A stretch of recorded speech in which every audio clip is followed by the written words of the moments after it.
What's up, guys? Ian here, coach of your Ladner Lanturn, bringing you guys our Week 3 Team Builder for NCL Season 8 Substrika, taking on Dom and the Cleveland Escavaliers. His team consists of Garchomp, Cresselia, Araquanid, Dhelmise, Morpeko, Vileplume, Mega Diancie, Corviknight, Mienshao, Megmortar, and Swellow. Priority options, he's got the Mienshao with Fake Out and Megmortar with Mach Punch, as well as Swellow with Quick Attack in a pinch.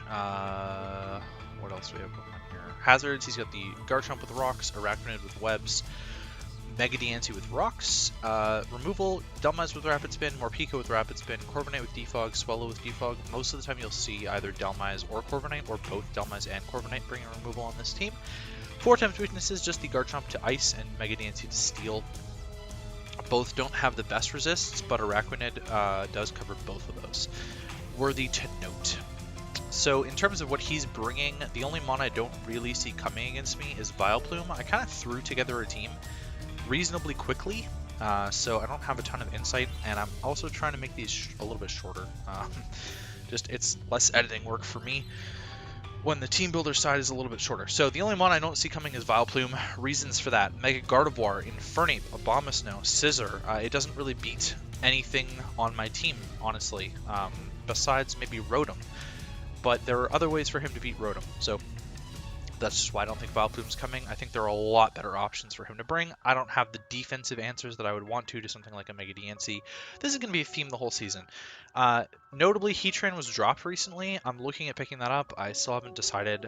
It kind of ruins my speed tiers a little bit, and it ruins my momentum a little bit, but it makes my defensive backbone a lot better than it is now. So we're going to look into that, and we'll see if that's the way that I really want to go with this one. But I'll get back to you on that. So, Rotom-Wash, first on my side. Thunderbolt, Hydro Pump, Defog, Will-O-Wisp. Physically defensive, handles the regular Garchomp pretty well. Should handle most Morpekos. Definitely handles physical Megmortar, and it should handle the Corviknight defensively as well. So that's pretty much what I've got going there, as well as a physical Swellow should be able to handle that. It's my switch into the Garchomp, right? And it's my way to get rid of webs. It's my way to burn the Dhelmise switching in.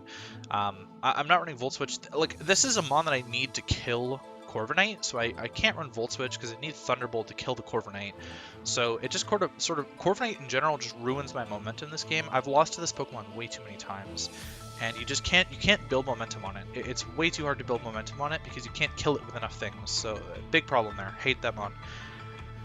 I've got investment though to kill it. That's what the special attack investment's there for, and it should also make Hydro Pump a two-shot on non-bulky Garchomp, I want to say. Like Garchomp speed creeping, max speed Mega Gardevoir, which of course I would never be max speed Mega Gardevoir against this team, but pretty close considering there's a Morpeko. Dragapult, I'm running Spell Tag Dragapult. This is a really weird one, but I'm able to run Adamant against this team, not on purpose, but I'm tying Timid Swellow. I don't see a reason for him to be max speed Swellow when I have an Alolan Persian, so this is a little bit of a more aggressive creep, although still creeping to an extent. If I lose a speed tie, whatever.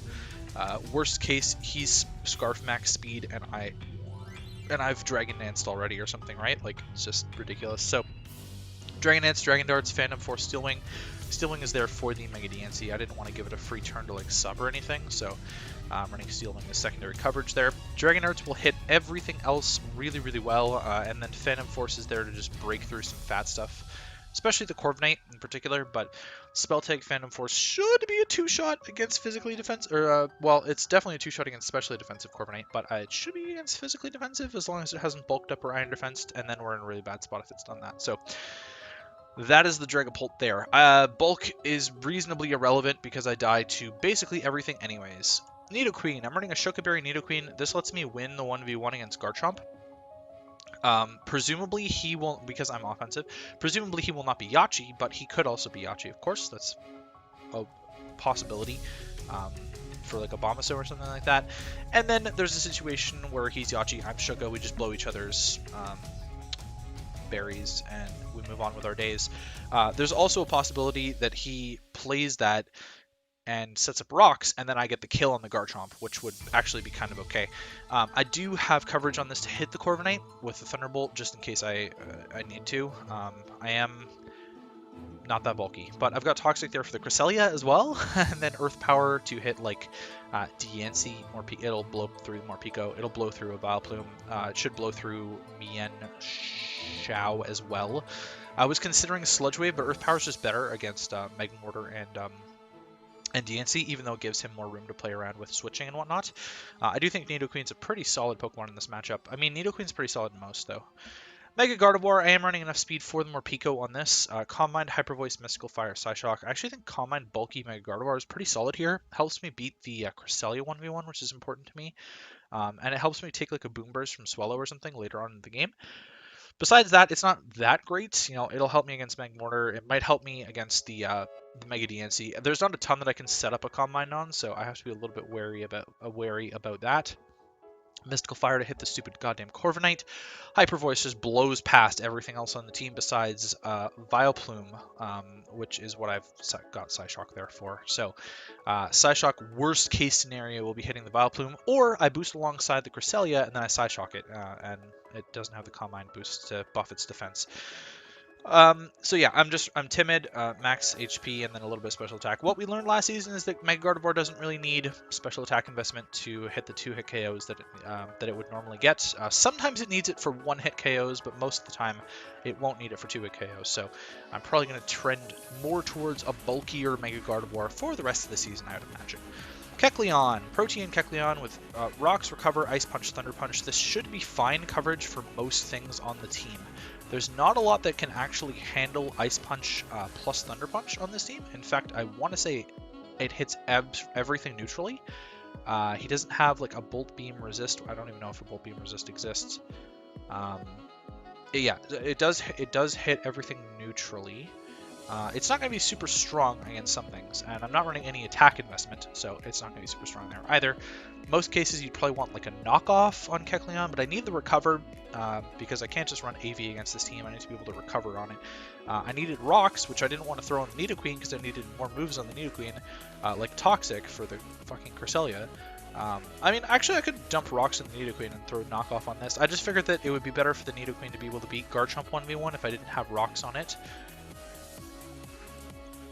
And potentially just lose my Rocks for absolutely free. So I wanted Rocks in this, but maybe knockoff is better. Or like Shadow Sneak or something. No, maybe Knock's better. Yeah, I'm going to swap it. I'm going to swap it to Knock. And I feel really bad about this, but we'll get rid of Toxic. Oh no. I'm going to get beat by something because I don't have Toxic on this anymore, aren't I?